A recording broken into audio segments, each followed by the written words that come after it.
Alright, here's a 3 Hyperion, 3 Odyssey, 3 Apogee fleet. Here's the skills. Here's the fleet. Yeah. Each of the ships are identical.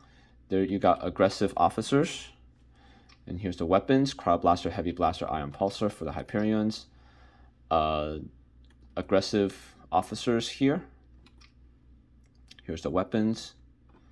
Got a Xiphus, got a longbow, high intensity laser, Cryoblaster, Hurricane, 3 sabos, 2 mini pulsars, our pulse lasers here, and a long range PD laser here. Ideally, these should all be mini pulsars, but it's unrealistic to get that many mini pulsars in a game, so I just put them in a front 2 here where there's the most used, and then put our pulse lasers instead for the other slots. Here's the Apogee, again aggressive. And here's the skills, or the weapons. You got a Cryoblaster here, 2 mini pulsars, antimatter SRM, Hurricane, and then 2 IR pulse lasers. Now these are kind of interesting. Now they can't quite hit forward, but they do help take out fighters that get to the back.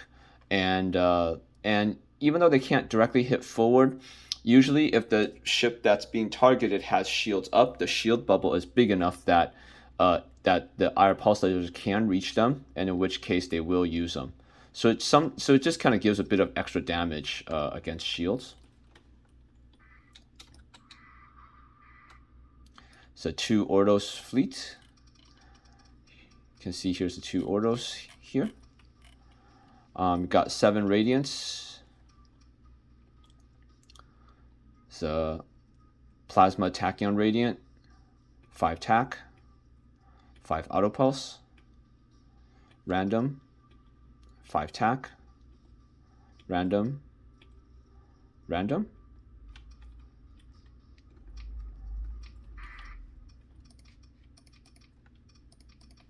Okay, just starting off by grabbing the objectives. Guess I have them start off here. That's defend point is where I want them to gather. Defend command is nice because after they do their thing and you cancel other orders, they naturally then go to the defend point. 390 battle size.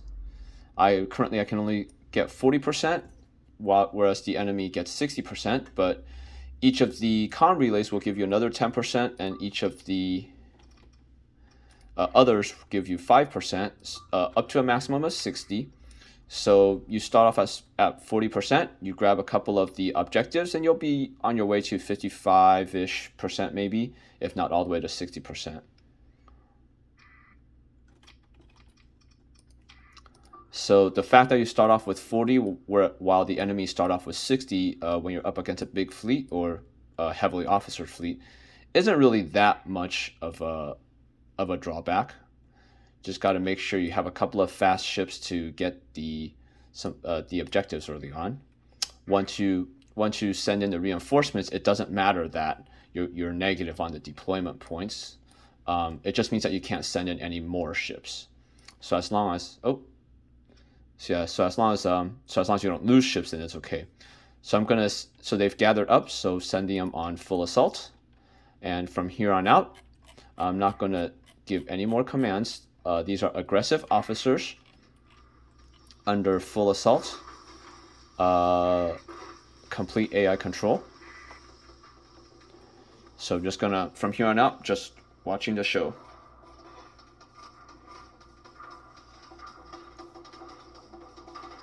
So you see these purple streaks are really just vanilla sabos. I got sick of not being able to see them, so I went into the projectile file and gave them these purple tails just so I can see them. But that's just a purely graphical change. The stats are the same, so it's really just regular, sabos. He's unloading all his antimatter SRMs against that guy. Yeah, shields. That's bad shield placement. It doesn't need a face there. It should be facing here, but it's probably trying to block against those proximity charges, but that's unnecessary.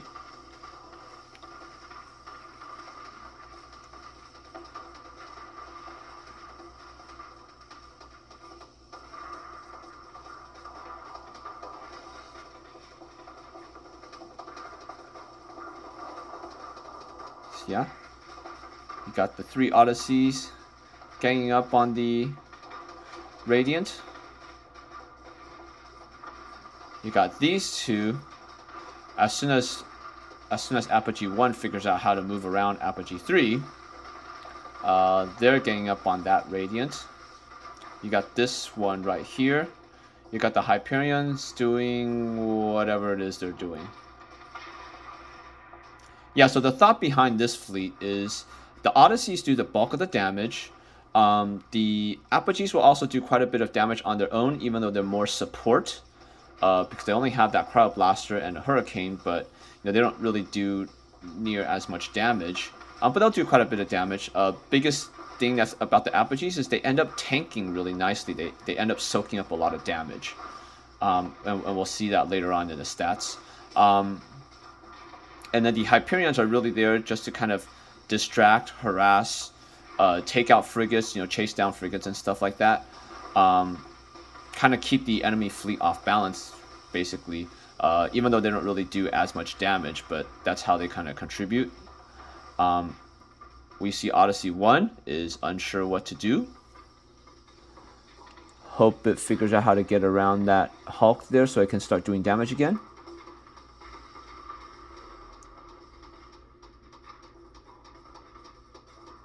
I don't know why Apogee 3 is backing off. Okay, now it's moving, sort of moving toward the Radiant. It could move faster. And now Odyssey 2 is stuck behind Odyssey 3. Yeah, I don't know why he decided to retreat back here. He has no flux. You got this Odyssey here. He should be here attacking the Radiant. Supposedly, or at least I think that's what the Wikia page said, the AI, takes into account nearby friendly ships and enemy ships in deciding whether or not to go in and attack. Presumably that means if there are friendly ships nearby, it should be more willing to attack. I don't know why. Why did he drop his shields for that? Don't know. But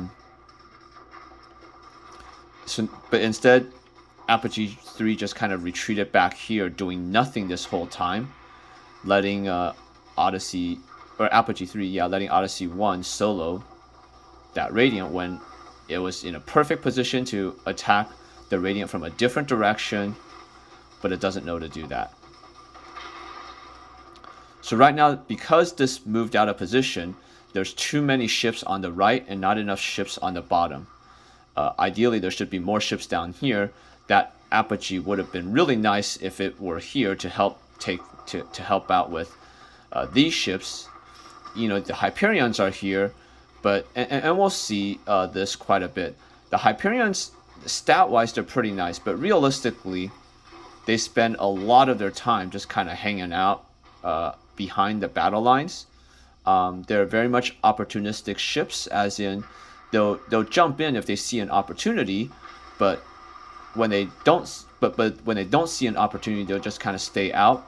So you need to have some other ship or some other means of creating the opportunity for them. And so because this is a difficult fight, they do spend quite a bit of their time, on the outskirts, not actually fighting. And that's actually, that's actually bad strategically, because the Hyperions can jump out anytime they want. So they should be the most aggressive of all the ships, because they always have a, get out of jail free button. So they're the ones who should be at the highest flux all the time. But that's not how they behave. They are pretty chicken. They are really good at dogpiling. Once they see a vulnerable ship, they'll dogpile that ship mercilessly. But until then, they just kind of, stay outside, or they jump in, take a couple of pot shots, and then jump out again. Yeah, so why didn't Apogee take out that ship? There's that ship right there. Hurry up, take it out. Instead, it got distracted by this ship. Okay.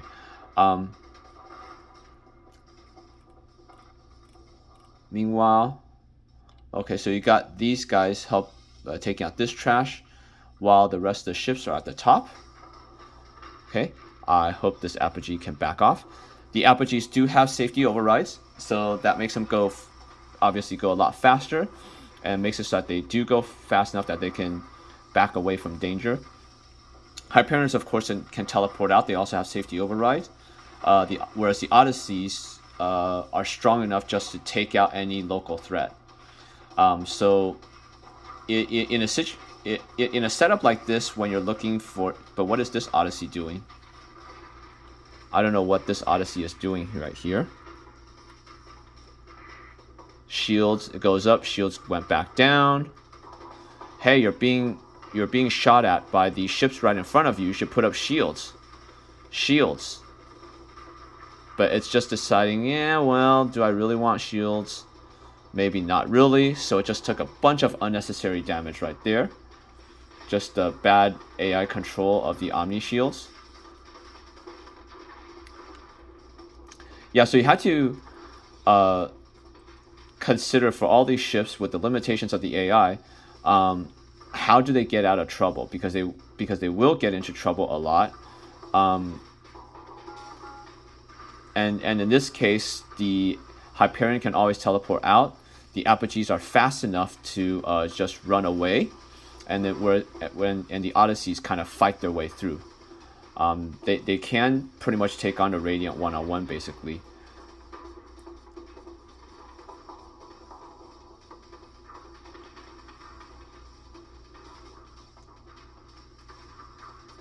So you can see now we're here. This is the very top now. We're at the spawn point. I hope this Apogee backs up. I hope it backs up. It should not be there. Yeah, what is it? Fine. Good thing that missile missed. You know, I'm not sure what it has its shields up against.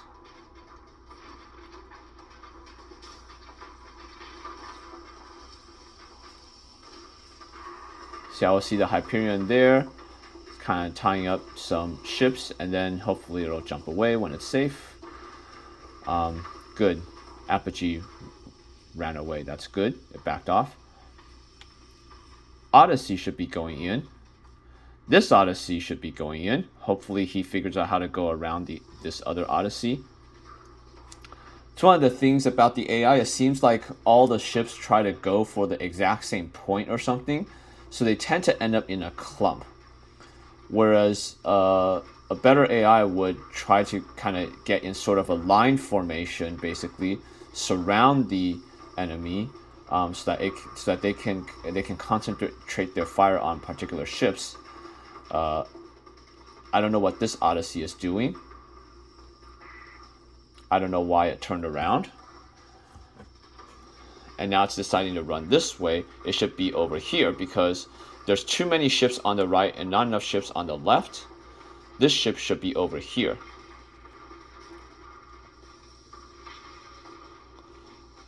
This guy is busy backing off. Why is he backing off? No idea. Okay, and then he plasma burns forward. And then what? And then he decides, no, maybe he'll slow down. Okay, he plasma burns forward, and then decides, well, maybe he doesn't really want to go in after all. So they're all of these Odysseys are stuck because they're all trying to go to the same location or something. I don't know. They should be down here. They're just blocking each other. This Apogee is kind of trapped because the Odysseys are blocking his path of retreat. He should be backing off, let the Odysseys take their place.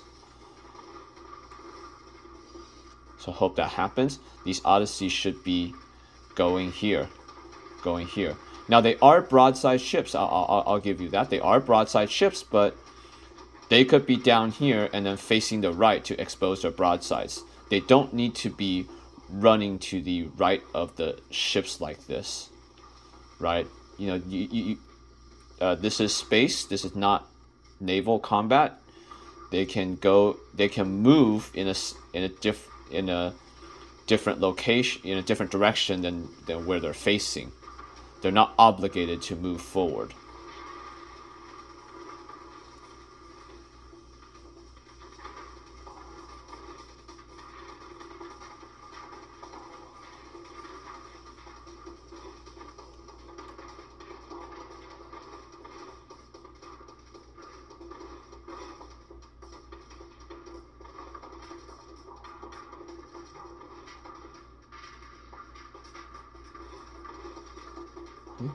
So they're getting up on this Brilliant. I hope the Odysseys figure out some point how to move around each other. Otherwise, these two are the ones doing all the work. Odyssey 3 is still just hanging back, not really contributing much. Throws, lobs a few missiles, which is nice. But, the bulk of its weapons aren't being used. I guess they're cycling through. Odyssey 1 is backing off. I hope Odyssey 3 decides to go to over here.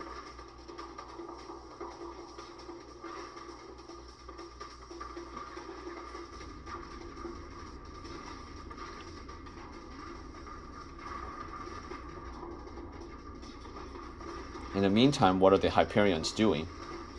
They run in, and now they're just kind of staying out. Yeah, Hyperions, shouldn't really be at low flux. Yeah, they don't recognize the spawn points, by the way. So whenever a ship spawns, they always get mauled by the new ship. And in this case, Odyssey 2, I don't know why its shields are facing that way. What is Odyssey 2 thinking? You got a Radiant right here. You should be backing off.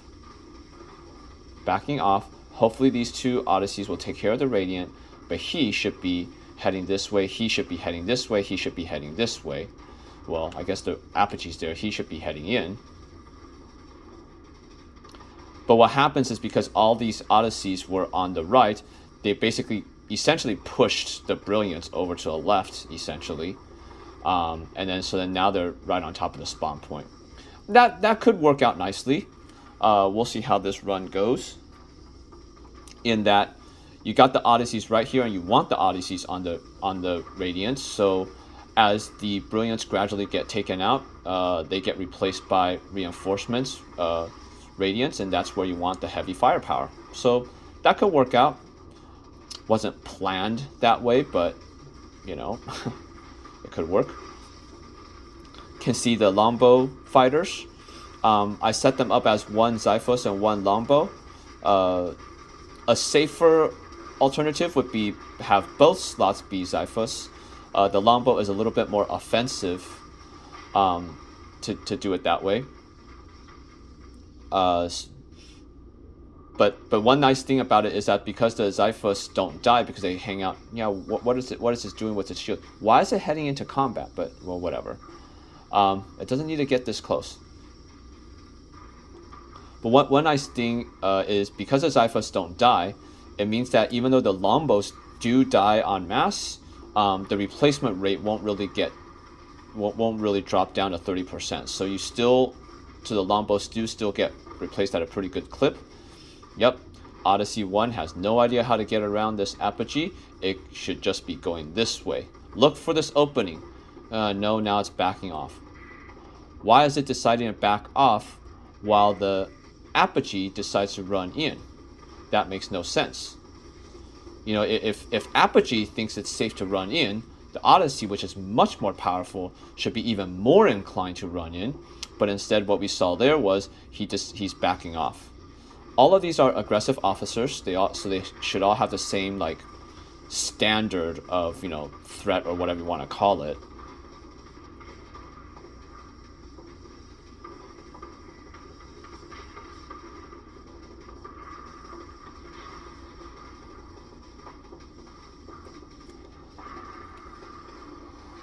So this is probably the toughest part of the fight. You got 3 Radiants on the field. You got 4 Brilliants. So this is kind of a make or break. You got these 2 Odysseys ganging up on this Radiant, which is good. Hopefully they'll take it out. Hopefully this Odyssey will realize this high intensity laser should be facing this guy instead. Instead, it's just kind of shooting him pretty, uselessly. Why did he just drop his shields? Why did he? And now his shields are facing down there. What's down there? What's down there? Was he worried about a collision or something? So that makes no sense. So he just took a bunch of damage because he decided to drop shields.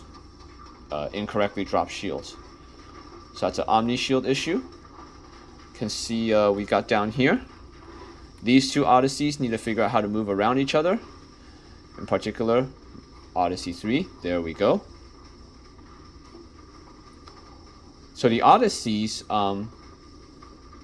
they have good stats, but part of the reason why they don't work out as much as they could is really just the pathing issues and the Omni Shield. So they make a lot of mistakes like that. Now he's still backing off. Why is he backing off? You got these ships which are close. Apogee is here. He should be even more. He should want to get closer than the Apogee, basically, or not strictly true, but you know, like if the Apogee is going in, he should be going in. I mean, that's not strictly true because Apogee, of course, has safety overrides, so he can stay farther away. But there's no reason for him to be backing off while the Apogee was running in. So you can see this is a very, very nice formation that we got going. They've enveloped the enemy fleet. Now it's just a time to concentrate their firepower and start killing stuff. I hope he runs in. I hope he starts shooting. Almost dead. Take some shots.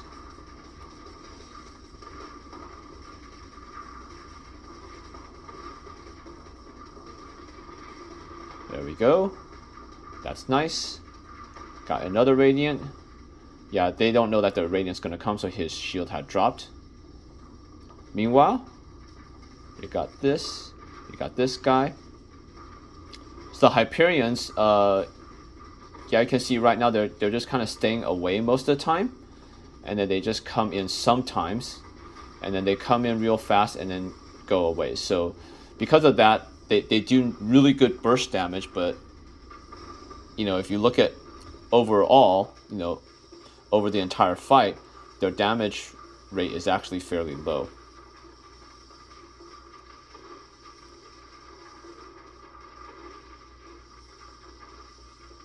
Oh, Odyssey 1 is out of missiles. Yeah, another reason for putting a longbow on them is that they do run us out of sabots and hurricanes sometimes toward the end.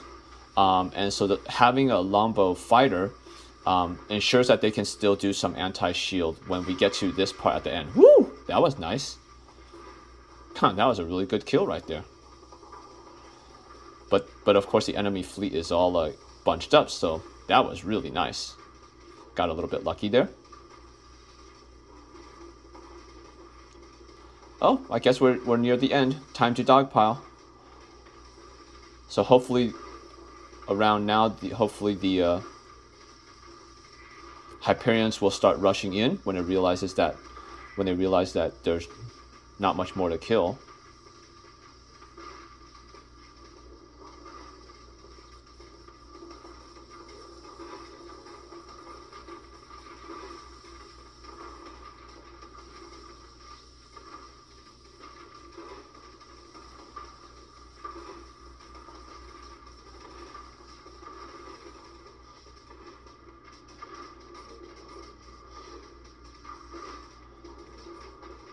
Come on, Hyperions. Run in, do something. Yeah, so Hyperions are really good about dogpiling. They see a weak ship, they're gonna dogpile. Now that was a little bit dangerous there. He should have had shields up. I don't think he had shields up though, because there's no other threat, but you do have the possibility of exploding ships. So he should have had shields up, but good thing it wasn't too bad, or too close. Now I don't know why he's backing off. He should be charging in. He's choosing to back off. Is he gonna flame out? Is he gonna flame out? Did he flame out? I think he flamed out. Yeah, they like to charge into the destroyed hulks. Why did he drop his shields? Oh, he's trying to block against that guy, I guess. Yeah, they like to flame out, run into hulks, and then flame out. So that was an example of that. And then that's it. That's the fight. All right, so let's check out the stats. Here's the CR at the end. Not too bad. Hyperions were 20 to 26%. Here's the combat stats. Can see the Odysseys did about 65% of the damage. The Apogees did about 25%, and the Hyperions did about 10%. That's usually the Hyperions do a little bit more than that. Usually the Odysseys do a little bit less than that, but but this is fairly typical. Yeah, so here's this kills. Here's the stats here. You can see how the Hurricane Mercs do the bulk of the damage. So they are really nice to have around. So I had missile spec on these ships, not just for the extra missiles, but so that they would fire them faster as well. And it does mean that they run out of them, but toward the end, when they can go ahead and surround the ships and then concentrate their fire much more effectively anyways. So yeah. So this is pretty much the fight.